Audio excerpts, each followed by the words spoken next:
మనోళ్ళు వెనక్కి వచ్చేస్తారని. అంటే అంతమంది ఉన్నారని బంగ్లాదేశ్ కూడా తెలుసు. అది పెను విప్లవానికి దారితీస్తుంది. ఈశాన్య రాష్ట్రాల్లో కూడా అరాచకాలని కంట్రోల్ చేయడానికి ఉపయోగపడుతుంది. ఇదంతా ఒక రింగు. ఆ రింగుని కంట్రోల్ చేయడానికి రింగ్ మాస్టర్ చేతిలోకి వెళ్ళినట్టు అవుతుంది. ఓడితే మళ్ళీ టైం పడుతుంది, ఇంకొక 5-10 ఏళ్ల పాటు తిప్పలు పడాల్సి వస్తుంది. కానీ ఒకటి సార్, ఎప్పుడూ లేని ఫోకస్ అయితే భారతీయ జనతా పార్టీ ఈసారి పశ్చిమ బెంగాల్ మీద పెట్టింది అనేది ఓపెన్ గా అర్థమవుతున్న పరిస్థితి. ఎందుకంటే వరుసగా గెలుచుకొస్తున్న మమతా బెనర్జీని కనుక ఇప్పుడు కొట్టగలిగితే ఇక పశ్చిమ బెంగాల్లో భారతీయ జనతా పార్టీకి ఇంకా ఎలాంటి ప్రత్యర్థి ఉండరు, ప్రత్యర్థిని పూర్తిగా తొక్కి రావాలనుకుంటుందా? అందుకే ఎంత పెద్ద వ్యూహం. అంటే బేసిక్ గా మనం అర్థం చేసుకుంటే 2011లో భారతీయ జనతా పార్టీ పాత్ర నామమాత్రం అక్కడ.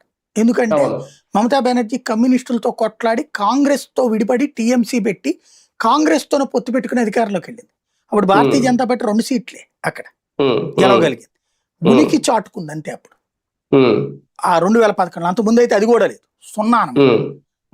2016కు వచ్చేటప్పటికి 2011 తర్వాత 5 ఏళ్ల తర్వాత 16లో జరిగిన ఎన్నికల్లో వాస్తవానికి భారతీయ జనతా పార్టీ పరోక్షంగా సహకరించింది మమతా బెనర్జీ. అప్పుడు 6 సీట్లు దాకా వచ్చింది.